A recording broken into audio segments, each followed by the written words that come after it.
What's good, YouTube? It's your boy Salvadad here, coming to you with another video. This video is here for me to talk about my hero deck that I'm going to be playing for this format. Um, I have loved heroes ever since last format, when I really saw their full potential and that, and I'm like, I'm pretty sure I'm going to play heroes next format.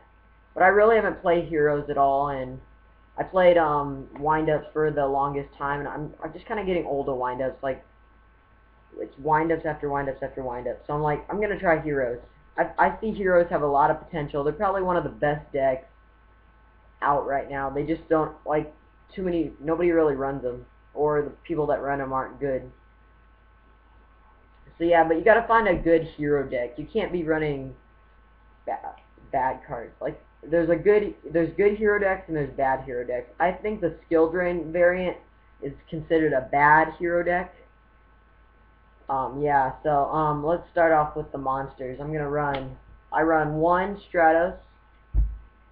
Yeah, best way to do this. One Stratos. Sorry about the glare. Yeah, one Stratos. Stratos is amazing. This format, it basically searches out anything you need. It always is a +1. Never bad. Wish it was at 2 status, but sadly it's not. 3 of my favorite guy, Alias. Alias is one of the best heroes in my part because of Gemini Spark and all that other good stuff, and on top of it all, it's a light. Yeah, and then you only play 2 Bubble Man. Most people are making the mistake at playing 3.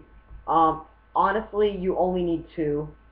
Maybe it's horrible at 1, 2 overkill at 3. That's why you run 2. It's a water target. I mean, it's decent. It's an E-hero, so that's always good. But yeah, one Honest. Honest is really amazing in heroes. If you have this card, or as I get to other cards, you can just sit on that. So when they think you have a Gemini Spark, you attack. They won't use Gemini Spark or their stuff. But if they do ever, you have Honest to pop over their stuff. You know what I'm saying? It's just really good in the hero base deck, and it's another monster. 1900 defense, really good. 3 Thunder King Raios. Sorry about the proxy. The other one's at my dad's. But yeah, Thunder King is main staple. That's why I really believe this deck is amazing. I've been testing it on DN a lot, and Thunder King kind of wrecks the meta. And it's great to draw into a Thunder King and like have other options in your hand. I just love this card. Honestly, I think it's the best card right now. And then the last monster, instead of running Veilers or Maxis, since I don't have either of them, I run 2 Doomcow. 2 Doomcow is good for the just wind-up matchup and other matchups. And like I said, I really don't think Veiler is that good in this, and it's just another 1900 beater. Another good monster. That's a dark target too as well. So yeah, that's the monsters, guys. Then I run 3 Gemini Spark. Spark is really good. You can set it, and if they kill your card, you can activate it to pop something and draw a card. So it's really good. 2 E-Calls, of course. 3 Miracle Fusions, good card. 2 Dualities. 2 MSTs. 1 Rhoda. Heavy Storm. Dark Hole. Reborn. That's the spells, guys. Pretty basic stuff. Yeah. Like I said, I like heroes just because there's so many ways you can play them, and they're really more of a slower based deck. I don't like going all out with decks and then not having any options. Seems like with heroes you always have options. It's just, are the options good enough to win the game? And you gotta just make sure you don't let your opponent go off. That's why I love running Doomcows in this deck, because Doomcow's a dark target, so if you need to use Miracle Fusion for it, you can. But it just negates that extra special summon, and the monster effects are negated, so I mean, like, you can summon it, get over like those Snowman Eaters or Marshmelons randoms. Just overall a great card. I mean, I think it's really good in heroes. It's just personal opinion. But I mean, that's another thing with this deck. Like, Thunder Kings are good for getting.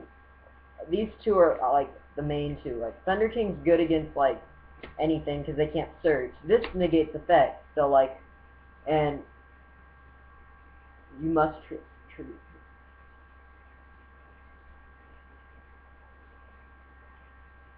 Yeah, when the monster effect is activated. Oh yeah, so you have to tribute it to negate the effect. Okay, yep, I hadn't read the card for a while. But yeah, you tribute it to negate an effect. This one you can tribute to negate special summons, and they can't search through their deck. So basically, you can negate a lot more than you would with just 3 Thunder Kings.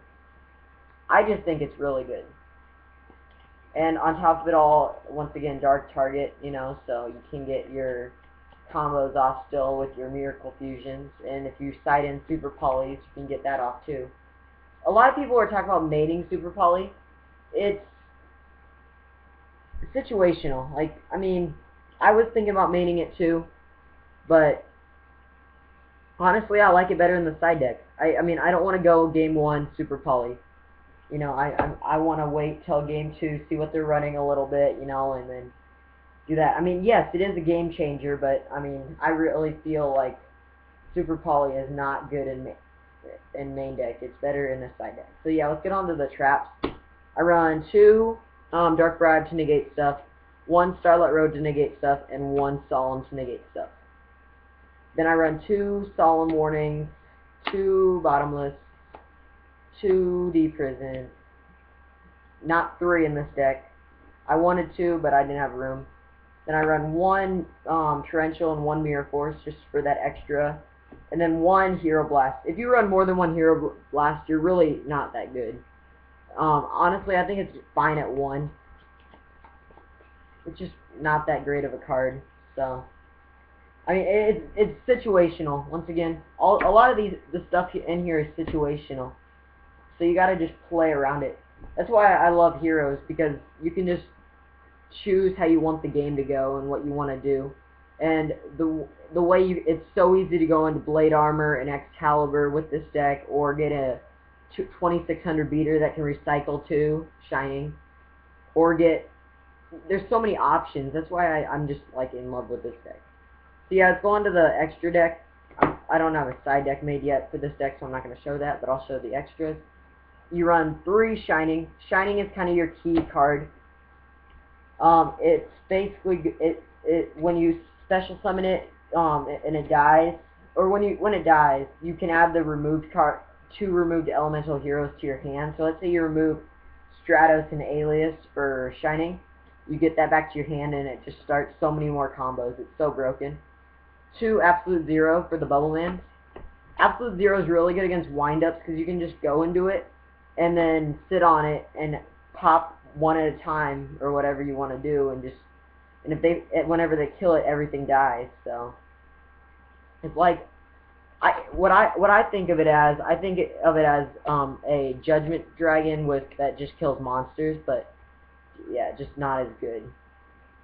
And but you don't have to pay life points, so it's kind of good there. Yeah, so 1 Escarado. You only need 1. It's not better at 2 or whatever. Yeah, it's good. 1 Tornado just for the wins. 1 Gaia. You surprisingly use this a lot, especially against Fear Gaias if you use Super Poly on them. 1 Nova Master against that random rabbit matchup. 1 Trinity, just in case you're playing the mirror match. You side in Super Poly and then when they summon Stratos and special summon Bubble Man and whatever, you just special summon this, and then you have a card that can attack 3 times, or it's a 5,000 beater that can attack 3 times during each battle phase, and it cannot attack directly, but a 5,000 beater that can attack 3 times at monsters. I mean, that's gonna hit them for some damage there. They're gonna probably have to bottomless, but then they're minusing themselves because they just got rid of 1 of their back row and 2 of their monsters. It's just a good card overall. And then we go on to the Exceeds. 2 Blade Armor Ninja, really broken. I mean, probably a good Exceed.